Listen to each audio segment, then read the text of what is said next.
Video: The AM show's Duncan Garner says Folau was just quoting the Bible. Credits: Image, Reuters. Video: The AM show earlier this month. The deeply religious Israel Folau, husband of Silver Fern star Maria Folau, Neatutaya, attracted widespread condemnation after telling an Instagram commenter that God's plan for homosexuals is hell unless they repent of their sins. However, some commentators stuck by what he said, saying it was his right to voice his beliefs and he was only quoting the Bible. But did you know there are a number of so-called sins in the Bible that majority of people will have broken, including Mr. Folau? Tattoos. Yes, the increasingly popular tattoo is technically a big gold sin. The drunken mistake tattoo. To tattoos of cultural or sentimental significance, a lot of people have them. Nearly 1 in 5 adult Kiwis sport some form of ink, to be precise. Leviticus chapter 19 verse 28 reads, "You shall not make any cuts in your body for the dead, nor make any tattoo marks on yourselves. I am the Lord."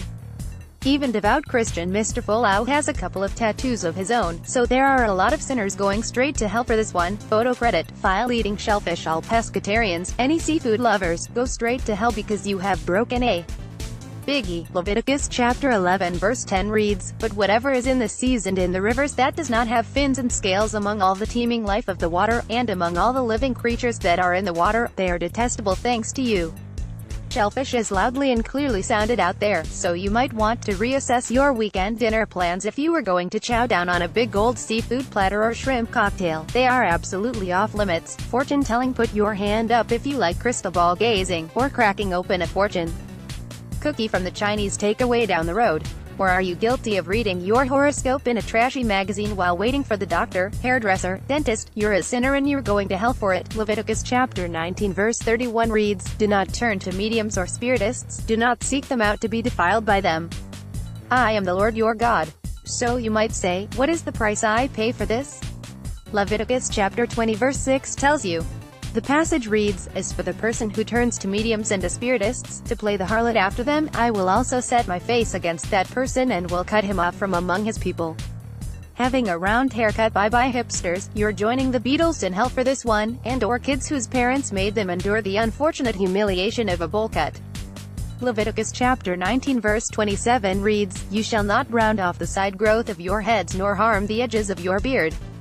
Actually, basically any man who has facial hair really and decides to shave it is going to hell. So in the words of Married at First Sight Australia contestant Ashley Irvin, "See photo credit, file wearing polyester, or any other fabric blend for that matter. Now I like to think God doesn't want us to wear these fabrics because they look cheap and have no warmth value whatsoever. But really it is because they are sinful in nature." Leviticus chapter 19 verse 19 reads, "You are to keep my statutes. Shall not breed together 2 kinds of your cattle. You shall not sow your field with 2 kinds of seed, nor wear a garment upon you of 2 kinds of material mixed together."